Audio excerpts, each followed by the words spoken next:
Hi there and welcome to Diet, Health and Fitness. And yes, it's still me, Denise Oliver, which I'm absolutely delighted to be back. I think the Chatty Children did an amazing job over the summer holidays and they're all back at school now. So you'll have to wait until half term to hear them again. And Ben Calder has literally Yay! just run into the studio. Yay! Well, it's a fitness show, so you don't want to be dragging your heels, do you? You don't, do you? No, not at all. And you've just been saying it's been very windy in Shrewsbury. It has indeed, yeah. I thought my flat was going to go this morning. I thought we were doing a Wizard of Oz job. I was getting my red heels ready. It was all going to be great. Gosh, yes. I don't know about you. I don't know what it was like in Shrewsbury, but in Chester yesterday, it was steaming hot. Yes. It was amazing, but just a tad too hot for me. I could tell it had just probably tipped 25 degrees at least yesterday. Nice. Because my whole body just changes and it's like, go sit down, go sit down, go sit down. Can't yet. I'm too busy. I love it though. It's like walking around in a sauna. It's kind of like being in the Far East or something. It's that kind of warm opening. Body feels nice and loose and relaxed. Yeah. I love it. Yeah, just a shame we had to work. But anyway, I love my job. So what we're going to talk about today, there's all sorts of things going on. Summer has been, I don't know, it's come and gone. in a flash. It's been the fastest. Great. It really has been great, though. Yeah. I came to your place and we did an Access Bars day. Which is fabulous, and I've been loving it ever since. You've been doing a lot of it, haven't you? I have, yeah. I can't get enough of it, really. There is something... Anybody who's not had their bars run or run someone's bars, there's something for me personally that's really special about touching that person's head and knowing that something energetic is changing for them. And it's just fab. Yeah. So simple. I've been so impressed with just the level of not only the sensation, the experience that I'm having while I'm holding the points, but just the responses that people are having and the variables in the responses they're having as well. Everything from Parkinson's shaking that goes from being severe to nothing in 10 minutes to beautiful visual colours to deep relaxation to deep catharsis. It's been impressive. Yay! Yay! Are you, by any chance, I'll ask you the question, will you go on and become a facilitator? I'm going to, yes. Good for you. So we're going to run the second day of the Access Bars practitioners next month in Centre for Integral Health in Shrewsbury with Safi and Nelson. So I get to do my day 2 then. So then I've just got to work out who I can rope in to come and do me a day 3 before Christmas. That's the plan. Well, I can tell you that Jackie Jones and May Stott are both facilitators now. Woohoo! And you know May. Yep. Do you know Jackie? Have you met Jackie? I'm not sure. She's just lovely. Yep. And they're actually working on a day together today. Nice. So Yeah, I they're saw doing your their post first earlier. one today. Yeah. So there you go. They'll do your day 3. Fabulous. Not a problem. Sounds good. There's more and more people now. It's been my aim has been to grow this in this area. Yeah. And the more facilitators, the better. Yeah. The more people who can learn this and do it and spread the word, really. Absolutely. Yeah. It is so simple and so and as magnificent. a gift. I don't know. There isn't a word that describes it. It's amazing. I just want to have it available in Shrewsbury so that we can start sharing it out with people, give people, these tools. And again, from that day that you came and did with us, because there was that kind of mother-daughter that was there as well, 12-year-old daughter and a mum. And it was amazing just to see, what it did for them as a relationship. And I've seen them since and, the shifts that they're going through and the bonding and the beauty. It's, I want it. It's going to happen in Shrewsbury. I am delighted. I really am. And that was my whole aim was to, and I'm really glad that you were open to it and open to actually having it run at your centre as well, because now your centre is the centre to go to for bars in Shrewsbury. There isn't anywhere else in the area. You heard it here first. Centre for Integral Health is the place in Shrewsbury to go to for Access Bars. Perfect. Yeah, definitely try it. So we are heading into autumn, whether we want to acknowledge that or not. With your flat nearly flying off today, we are heading into autumn. And one of the things that I love about this time of the year is where I live in Chester, I back onto the meadows and there are loads and loads and loads of blackberries. Oh, and I went for a walk a couple of afternoons ago because I go out for a walk every day and they're just there and they're going, go on then, eat me. And the sun had been on them. They were as black could be and just picking them. So his stained fingers, I felt like a 5-year-old again, Yeah. And it's just like, oh gosh, I love this. So eating them as I'm going along and just bursting with flavour. Yeah. Absolutely fabulous. So everybody, get out there, go and pick this Let's go and forage, Yeah. really. So where would you go to forage? Well, I've got a couple of spaces that I run out and do because I like. Now you got to be quiet about this, but it's my birthday next week, okay? So shh, don't tell anyone. But one of my birthday habits is to always go out and pick my elderberries so that I can bag them up and have them ready to make my elderberry syrup over winter. And for those of you that don't know, elderberry syrup is the number one anti-flu remedy. Yeah. It kills more strains of flu than any other single thing on the planet, and about 10 years ago it was tested against every form of flu that's held in cryogenic storage, and it kills all of them in 4 days. It's absolutely God's gift to flu. So you pick your berries, and you can get great recipes online for elderberry syrup. So you just boil your elderberries up with cinnamon and cardamom and a few other spices, and all ginger. of which will add to the antioxidant quality. Absolutely, yeah, sure. And then you just store it in your fridge, take a little nip of it every morning, and it's absolutely fantastic. Happy days. No flu guaranteed.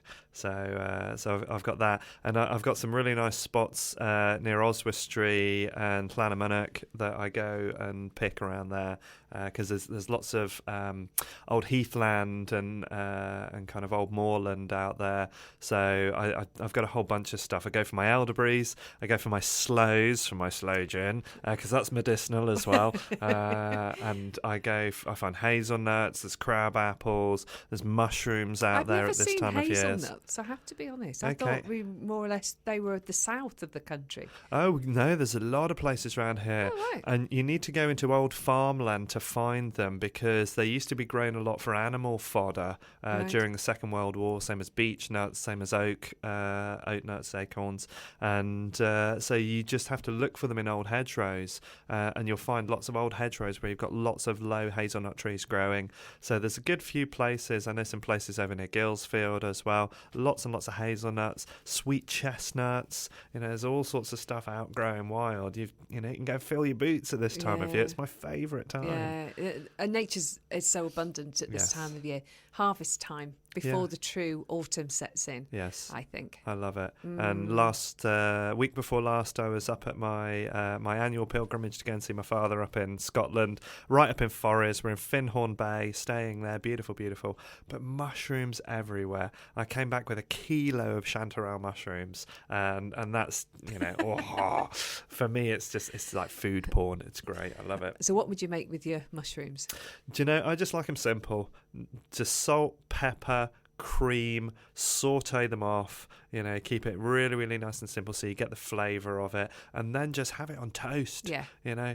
Don't mess around with tasty, strong flavoured wild mushrooms. Don't mix them up too much. Enjoy the mushrooms. Yeah, enjoy the mushrooms. And we had hedgehog mushrooms, and we had porcini as well, we found up in Scotland. And considering I was camping, we'd literally chop them up, cook them on the camp stove in the morning for breakfast, and have them with kind of eggs and bacon on the side, and avocado, and this beautiful mushroom kind of mix.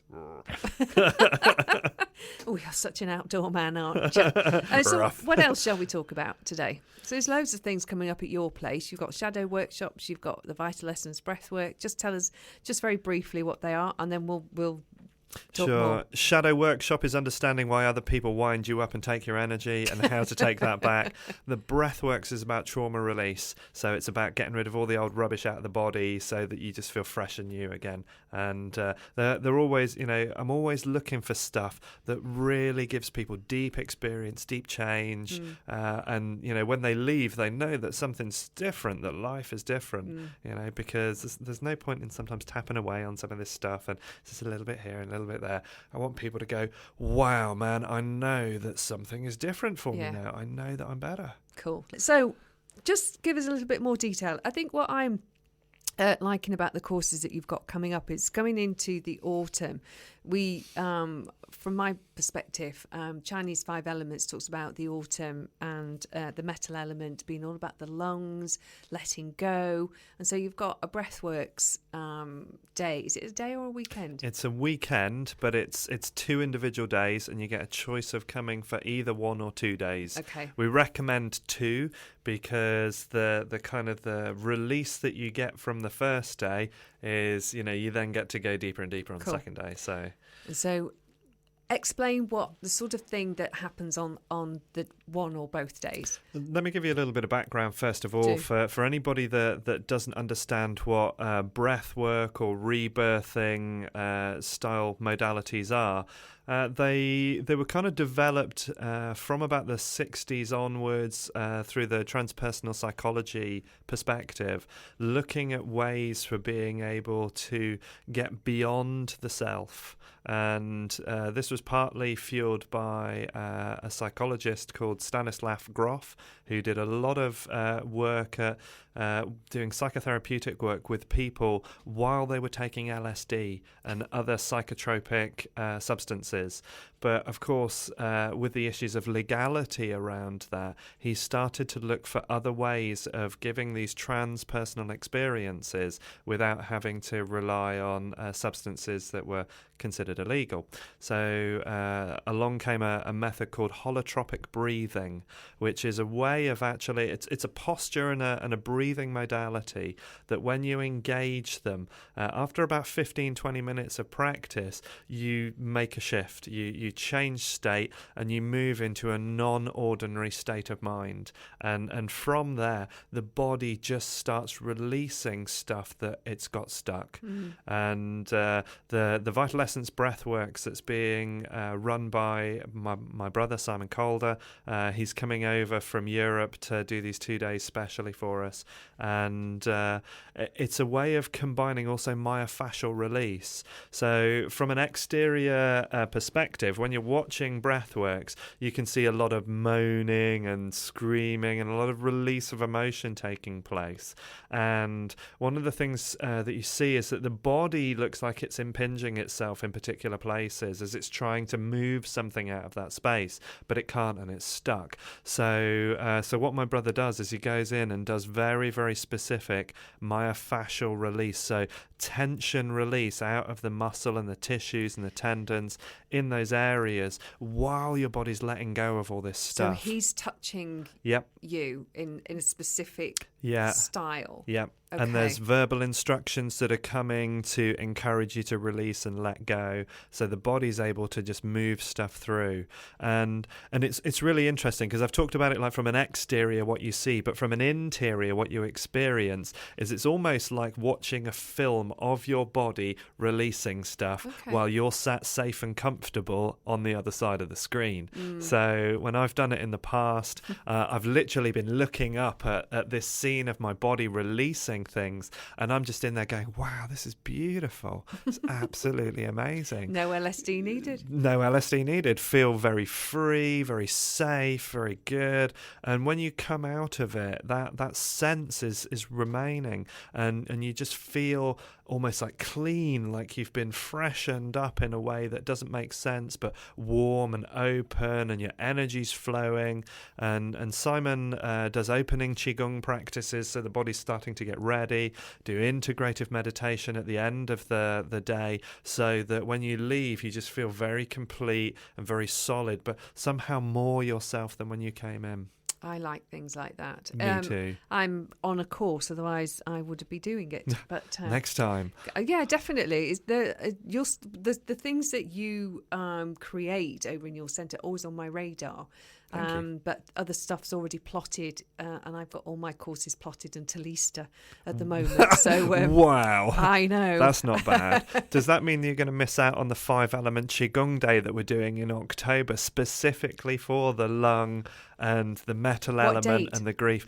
That one is happening on Sunday, the 15th of October. Is that right? No, Sunday the 9th of October. There you go, a week jumping ahead. I'll be in Barcelona. No, seriously, I'll be in Barcelona. There you go. Yeah, so I'm going on to do a lot more access courses. Yeah.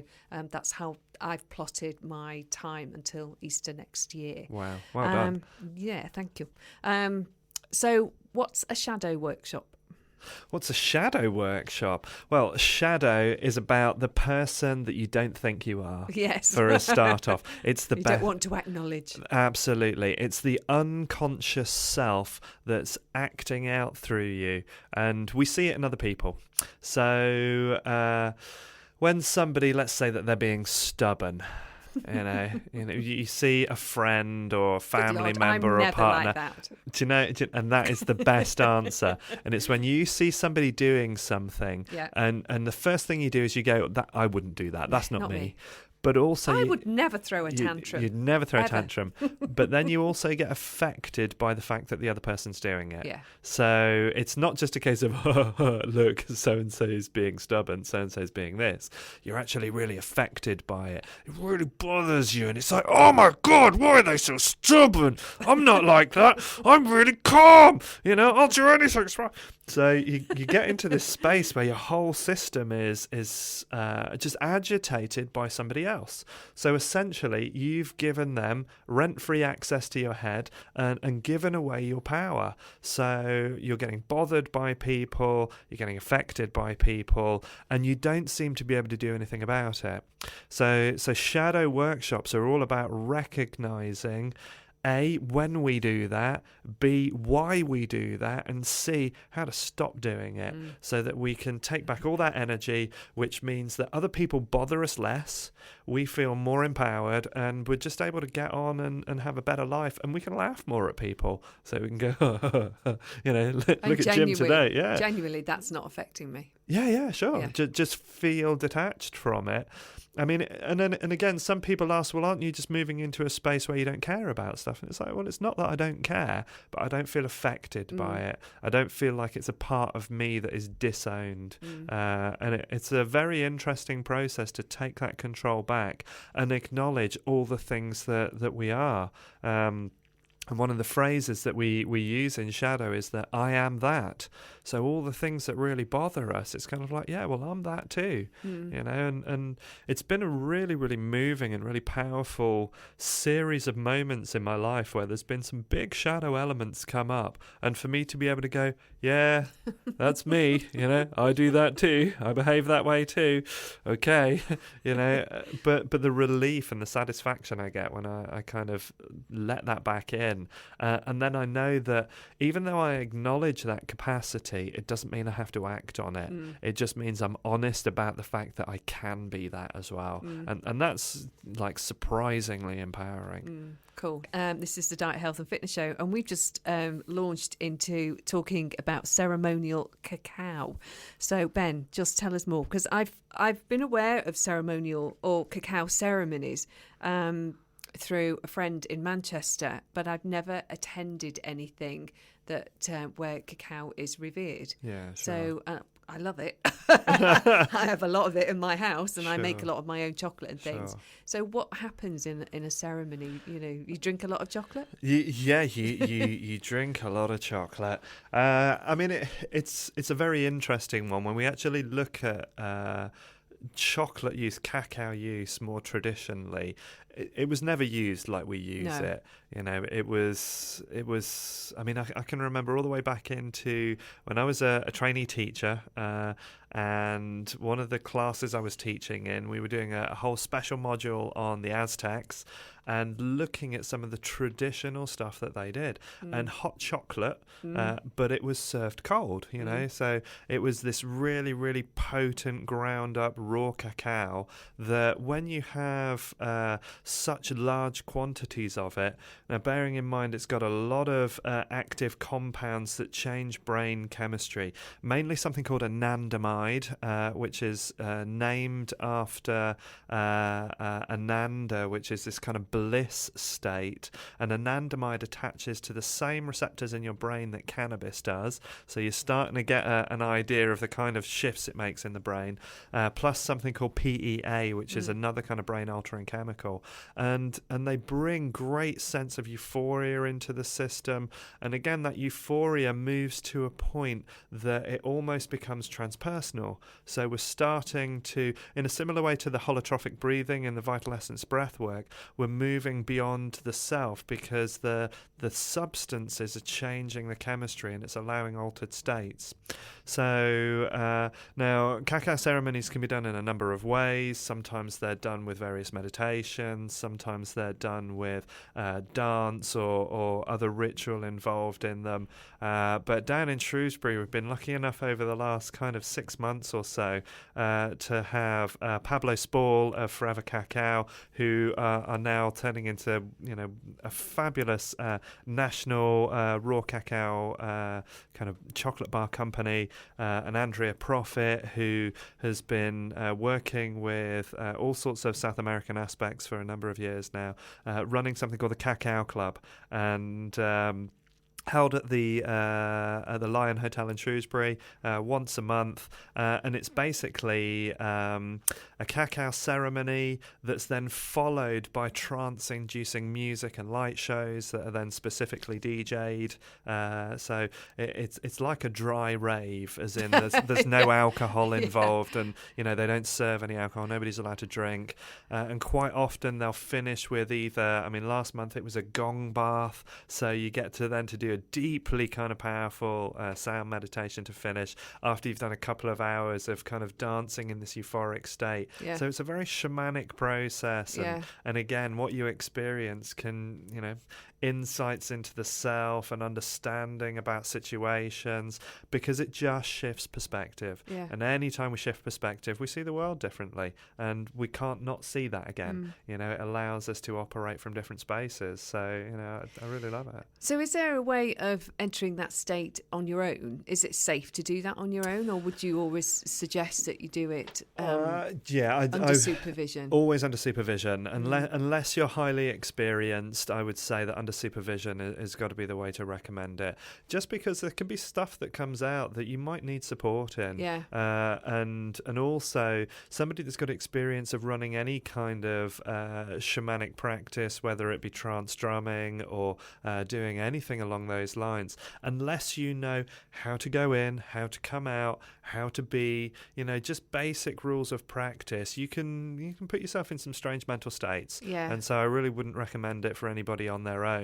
But in a way, we live in this weird society that we could go out and we could buy a shed load of chocolate, and the sugar and the cocoa on themselves would give us one of these weird kind of experiences. We've all seen kids that are on kind of chocolate highs, running around, maybe an espresso with a nice piece of dark chocolate, and the whole body is shifting. So in a way, we're already kind of doing bits of it, but to actually have some really clear instruction about having an intent as well. What is it you're doing it for? Why are you going there? What do you want to know? What do you want to experience? What do you want to explore? And it might be nothing more than just a deeper state of love for myself, or to feel more connected, to feel more grounded, whatever it is. But it's really useful to have a clear intent. It's really useful to just understand the stages of going in, going out, and really, really useful to have somebody that can give you support, just in case there's anything that comes up that you don't feel prepared to deal with. I'd like to find out more, actually. How could I do that?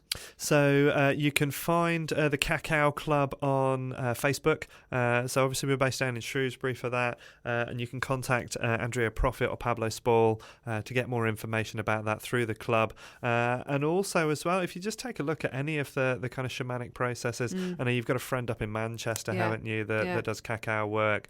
I've got a friend in Manchester as well, Deborah Delglyn, who does kind of work with a lot of traditional ceremonies as well, and would really recommend kind of chatting to her about stuff. Yeah, because I think I'd quite like to bring something like that to Chester. Yes. I don't know where or with whom, but I think it would. There isn't anything like that in Chester. Sure. There is a few drumming circles and occasional gong bath shows up, but there's nothing specific. Yeah. So I think that would be amazing. I'll be in touch with them. Lovely. It's great fun. Do it. Yeah, I'm looking forward to it. I don't know when, but I am. You are listening to the Diet, Health and Fitness Show with myself, Denise Oliver, and Ben Calder. And do stay tuned. At the top of the hour, Tracy Jones is actually here in the building, and she'll be with you with Talking Business at 1:00. So we were just about to say to each other, and then suddenly it was like, oh, we're on air. Right, Yes. vitamin D. Vitamin D. Now, beautiful sunny lunchtime here in Wrexham, and love to see it. But what a lot of people don't realise is that from the end of September, from when we cross out of autumn equinox, you will no longer make any vitamin D. Yeah. You could lie butt naked in your garden for 7-8 hours a day and you would not make a single bit of vitamin D, because the angle of the sun drops too low for us after that point, that in the Northern Hemisphere, for us in the UK, we just don't make any vitamin D. Yeah. Do you know what? One thing I can relate that to is I hung out a load of washing yesterday on the line, and I was where the washing line is. In the summer, the sun's on it all the time because of the height it gets above the trees. But now it's behind the trees. So actually, although my washing dried because it was a very warm day yesterday, it didn't get the sun in the same way. Sure. And it's just like, that's exactly what you're talking about, isn't it? It is indeed, yeah, sure. And that angle is quite a significant change over the course of the year for us. And so from the end of September, our bodies will be using their stores of vitamin D. So we pick a bit up from good quality oily fish, and we pick a little bit up from kind of offal sources and a few other places. But really our predominant source is from sunlight. And we've got about 3 months of storage if we're stocked up from the end of September. So at the best, unless you get some more good sunshine, by Christmas you're going to be out of vitamin D, which means your immune system is going to be suffering. Yeah. So it's one of the things that's recommended by Chris Astle-Smith, who is the founder of Epigenetics International, one of the companies that I work a lot with my kinesiology work, is that actually if you start low dosing vitamin D from the beginning of October, you'll always be topped up just by that low dose. Whereas if you wait through until November, December until your levels deplete, the levels of vitamin D you have to take to keep them up is actually a lot higher. So it's more cost effective to actually start taking vitamin D from October. And like last year I did an experiment with vitamin D just to kind of look at how my immune system would be with it. Now typically you'll see a high dose vitamin D supplement be about 1,000 international units. But if you spend 20 minutes in good sunshine at this time of year with at least 40% of your body in the sunlight, you'll make 20,000 international units. So 20 times more than you would get in a high dosage therapeutic product. So what I did last year was I was giving myself 20,000 a day for 6 months. I did it for the whole of the period between the end of September and the beginning of April, when we get the sunlight back again. And I just had the most robust immune system. I had the best winter ever. Yeah. Needed to take the least stuff to look after myself, despite people dropping like flies around me with colds and flus and the rest. And it's not just the colds and flus. It's like the depression descends. Absolutely. It's the mind alters because, and I believe vitamin D plays a huge part in Massively so, yeah. And now they believe it plays a huge part with dementia as well. Yep. And all sorts of other things. So you don't just think about it in isolation because it needs other stuff in the body to, to play with. Yeah. Let's use it like that, because all the vitamins need a bit of each other. Absolutely. And so, it is. It's one of those things that I think, sadly, we can be put off going for a really high dose because there is no ceiling, is there? Nobody quite knows whether there's too much that you can take. Sure. So some people take the minimum that's recommended, and it's not enough. And I mean, it's useful. It's better than none. But there is some interesting research out there with an American researcher who did experiments where he was taking 100,000 a day for a year, and he was having his liver toxicity because, again, it's often been suggested that there are problems with liver toxicity if D is too high. But what it seems to be is it's synthetic D2 that causes the problem, not D3. Yeah. And it's D3 that's also cancer protective for the body. It's D3 that also helps your body to absorb its calcium and lay it into the bones. So it's really good for helping to prevent osteoporosis as well. But, and again, 20,000 I use. And I go to my doctors and I get things checked. I keep an eye on myself because they can look at me objectively in a way that I can't. And, my liver health and my body health in general is phenomenal. Yeah. Cool.